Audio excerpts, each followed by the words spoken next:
Hi everyone, it's Shell from Scrap Secrets and welcome back to my channel. Today's day 13 in the 2024 Countdown to Christmas series with Marie from Marie's Vermont Creations.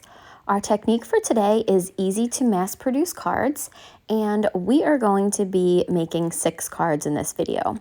I cut down 3 pieces of 8.5 by 11 inch cardstock, and then I'm going to be placing 2 pieces at a time into the scoreboard and scoring them at 4 1/4.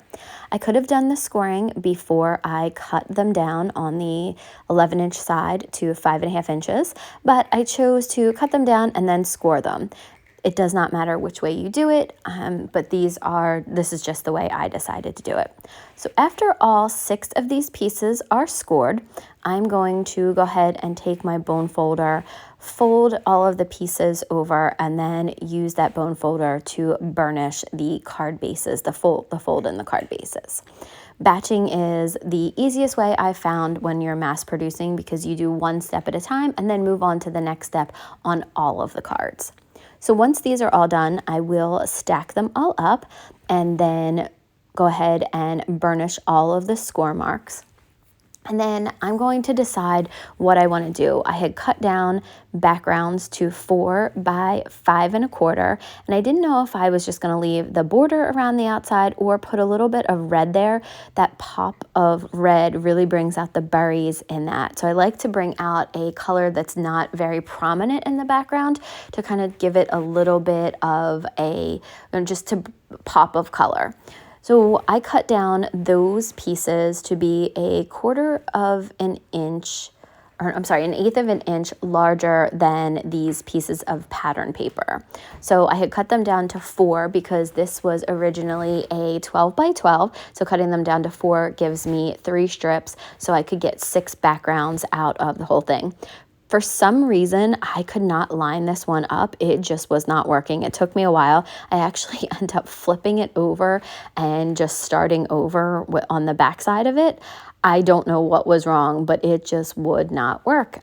But luckily, all the other ones did. My camera does die in a second, but you'll see me put most of these together. So while I am putting them together, I thought I'd talk a little bit about the series. If you guys are new, welcome. If you are returning, welcome back. Marie and I, this is the second year that we've done this together. I've done the series for a little while, and 3 years ago, she did one day with me, and then she very kindly said she would do every day last year with me, and we loved it, and we had so much fun. We decided to do it again this year. We drop 2 videos a week on Mondays and Fridays at 2 p.m. Eastern Time, and we have different techniques and themes. We have different styles of crafting, so you're going to see 2 crafters with different styles creating the same type of projects. So I will leave a link to Marie's channel in the more information section. Make sure you check it out.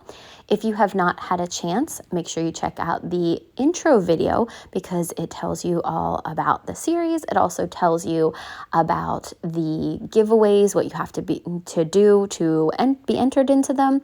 And then I will also have a link to the playlist for these series. So I have them from years back from my own channel. I have most of last year's videos linked, which have links to Marie's videos as well. So make sure you check them out. At the end of the series, we will have 100 videos, 50 from each of us in the past 2 years. So hopefully you will have tons and tons of inspiration. Okay, back to the card. The next step is to go ahead and stamp on these strips. And I apologize that the camera was not really in great range, but you'll see it. Again, this is just the same step over and over again. I've cut these little strips down to 4 inches, so it's as wide as the pattern paper, but it's a little bit less than 3/4 of an inch. I do have 2 pieces of red cardstock that were thicker than the others. I had those left over, and then I couldn't cut the other pieces down. Actually, no, the smaller strips were left over. The larger strips, I cut them down. I just couldn't get them to be the exact same width as the other ones. So you'll notice that 2 of the red strips are thicker than the other ones, but nobody's going to know because you're not going to get 2 of the same card. Batching is a very, very easy way to mass produce these cards, and especially if you're getting towards the end of the season and you have not done your Christmas cards. By the way, I cannot believe that we are already halfway through this series. This is day 13, and this series has gone by so fast.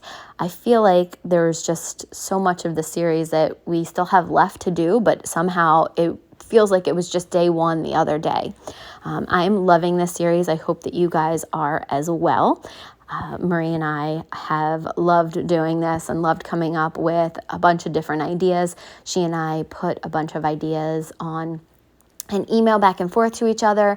We wrote them all down, and then we did a randomizer. So we have all different, we did not pick the techniques for each day, which is really cool. So we have some really, really great ideas coming up still, some quick ones like these ones, as well as some more intricate ones that are going to be, for your special people. So maybe your immediate family or somebody that you really love and you just want to do a very special card but only want to do one of them. We have inspiration for that, but also for things like this that are either last minute or you need to mass produce, but you still want to have something that is special and looks like it took a long time for you to do.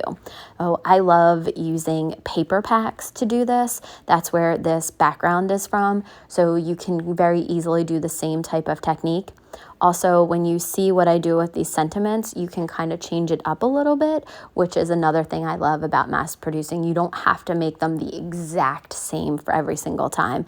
I did some mass producing last year, and I just did different cuts of, I think it was 6x6 scrapbook paper, and just went ahead and did them in different designs and then stamped out different images on each and every one of them. So you can make them. Batching or mass producing doesn't mean that you have to make them the exact same for every single one that you do. You can change it up slightly, but really it just means go ahead and making as many cards as you can, as quickly as you can, and batch. And like I keep saying, batching definitely helps with that process. So it keeps me in line, and then I focus on one part of the card at a time and I don't get too ahead of myself. There are definitely other things you could do to make this card. I was thinking about using some of the white puffy, it's not paint, but it's not stickles. It's just kind of, I keep wanting to say glue, but it's not really that. It's just maybe like kind of Nuvo drops, and to just draw the icing on some of these cookies for the background. I thought that would look cool, make it a little bit 3D. You can do different things like that. You could add some glitter to things. You could add some sequins to it. You could go ahead and stamp out, if you had a cookie stamp set or a cookie die, you could go ahead and stamp that out or die cut that out and put them on a circle and pop that up on here. There's so many different things you could have done besides just doing the sentiment, but I decided that I just really wanted to add the sentiment here and get these done. These are actually going to be going to one of my friends who I went to grad school with, and I make cards for her every year. She teaches a marketing class at one of the high schools that my sister-in-law works at, and her kids will write out cards to people who are in homes with Alzheimer's, and that's very near and dear to my heart because that's what my grandmother had. So these will all be going over to them. And you'll notice as I put the sentiment on, I'm putting it in different placements so that, again, they're not the exact same set of cards. They have a little bit of differences to them, so you don't have to make them the exact same. Also, I can't line up the sentiment at the exact same spot for all of them. And it doesn't really matter because nobody's going to know because, you're not getting two of that same card. So I think this is the last sentiment that I go ahead and put on. So there are these 6 cards for today's project. I hope that you guys enjoyed watching this. If you have comments or questions, please feel free to leave them below. Make sure you check out Marie's channel, and I'll see you again really soon for another video. Bye!